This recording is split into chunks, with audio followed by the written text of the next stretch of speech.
Can't hear? Now I can. Okay. Sorry. Oh, that's okay. So are you at home? You've been traveling a lot. I'm not at home. I'm never at home. Oh. We're so excited about the iOS Summit. I'm really excited because of all of our iOS summits that we've been doing.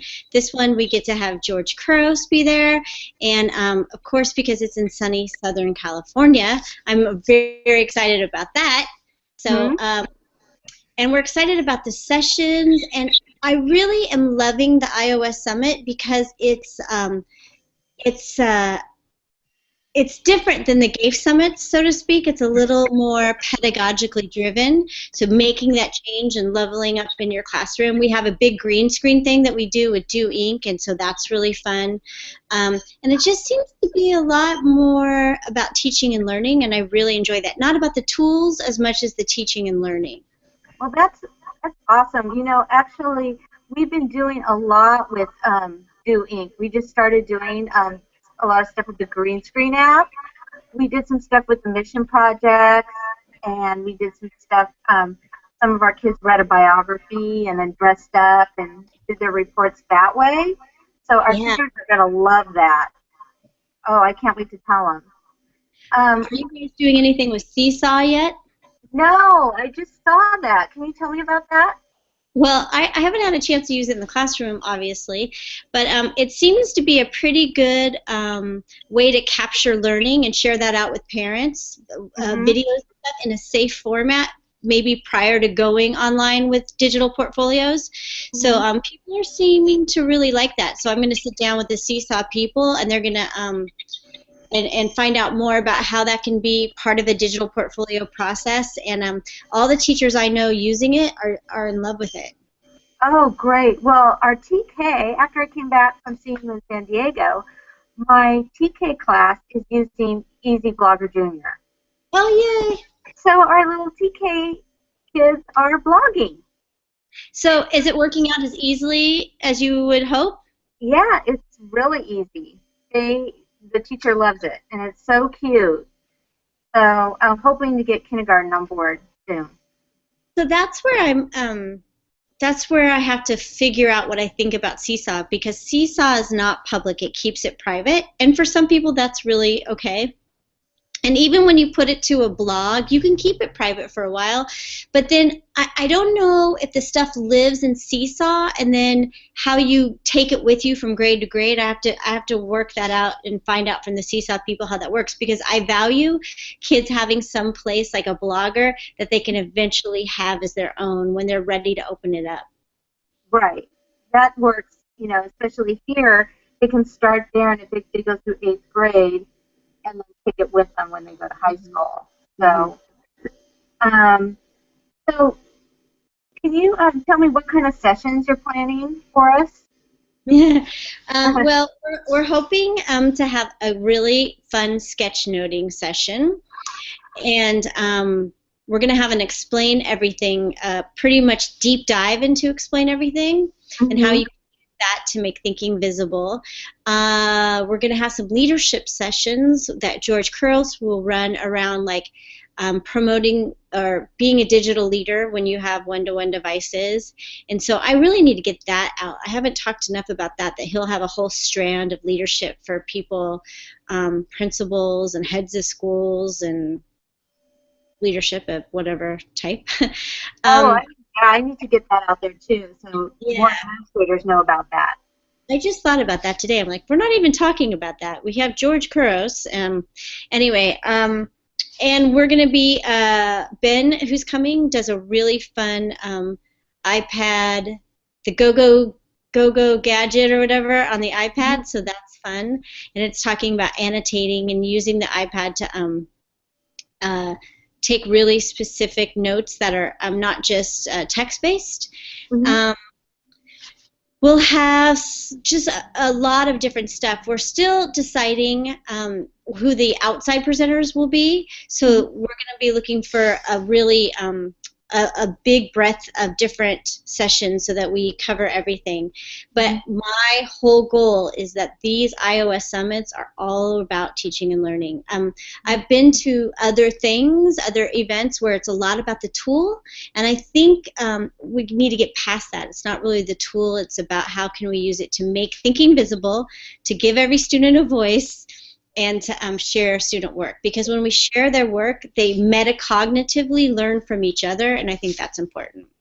I was just talking to our superintendent about that. How can we get past they all have the tools in their hands now. We're past how to turn them on, how to do this, now we need to get past that and go more into, blended learning and creating and what we're doing in the classroom. And so I think this is great. I hope someday, and I don't think everyone's ready for this, but we have this big obsession with writing 5-paragraph essays and writing and writing and writing, and when you think about what writing does, writing is having an organized thought that you organize with details and you sum it up at the end, and that doesn't always have to be textually based. It doesn't have to be somebody writing it out, because if you think of your life, you're doing more of that orally than you are in the written word in your work life. And so I think we need to really let the text heavy part of school go and say that you can do stuff by speaking. And we know that really good literacy, whether reading or writing, comes from a strong knowledge of oral. And we need to focus in on that oral a little more, and iPads allow us to do that and give us the freedom to do that, where other devices might not be as free with that. And when people can, it's going to take a while, right? But when they can get past that everything has to be on a QWERTY keyboard, and we need some literacy around images. We need literacy around movies, around media, and not it doesn't have to be a 5-paragraph essay. Anyway. Exactly. People don't realize I was a film major, so I know that you have to have a good script, but it's not just about. And when you write a script, you're not writing like a 5-paragraph essay, but you have organized thoughts. But you're writing as the way people talk. So you have to be literate and know how people talk in order to write that script. And you have to be able to. It's the same thing. You have to have a beginning, a middle, and an end. Yeah. But you have to know how to write the way people talk. It's not the same kind of writing that you would write. And I understand why we thought that at the beginning, because that's the only way that we could turn stuff in, right? But it's changed. Yeah, I mean, unless you're going to be an author who writes, a biography about somebody. And I've probably had 2,000 kids come through my classroom in 17 years. I was trying to count them up the other day, and I think I'm at 2,000. I don't know one of them that's an author. But I'll bet many of them write emails, that need to be persuasive. Yeah. So that is one of the things we're struggling with here, too, is the writing process on the iPad. And we're trying to work through what's the best process for that. And so that'll be helpful. And I wonder, and I'm just saying this, I probably shouldn't be saying this on live TV that's being, or not TV, but stuff that's being recorded, but I wonder, does everything have to be done on the iPad? Can we still go analog on some of our writing and then take that analog into making a video then? There's just so much that we need to maybe let go of. We start combination. Combination. Well, just real quick before we wrap up, this is great. I think we should do this more often. I do. We can have hangouts with you, with Jenny and stuff, and for the teachers. For those of us who aren't familiar with George and Brad, can you tell us a little bit about them so we can get them excited?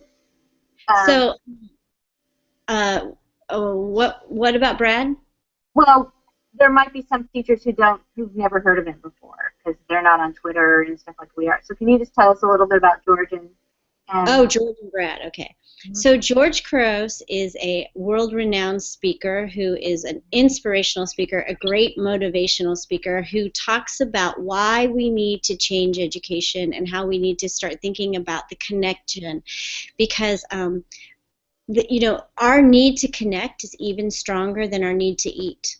And you know this because when a friend says to you and you're hungry, hey, you want to go to the mall? You're like, yeah, I want to go to the mall, and you forget about eating. Right? We know this from Southern California, but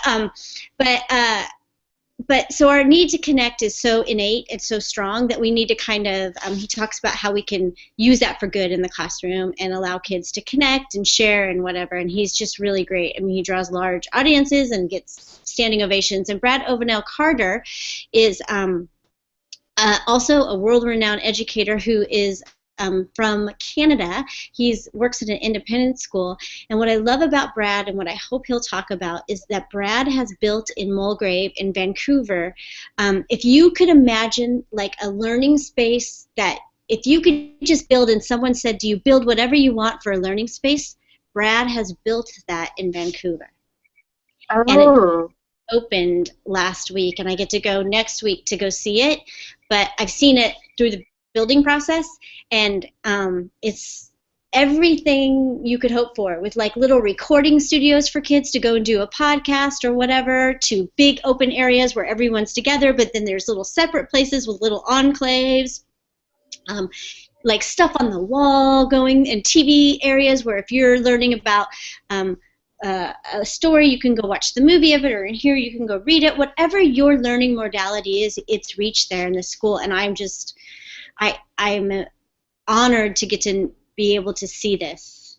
Oh, that sounds like we probably shouldn't go there because then we're going to want to remodel the school. Do you have any questions, Beth, before we let her go? Well, thank you so much. I can't wait to broadcast this and show this to all the teachers and to everyone in the diocese and anybody that'll listen to get people to get excited and sign up. It's going to be the greatest event. So thanks, and thanks for hosting it. And can't wait to see you in April. Okay. Bye. Bye. Thanks.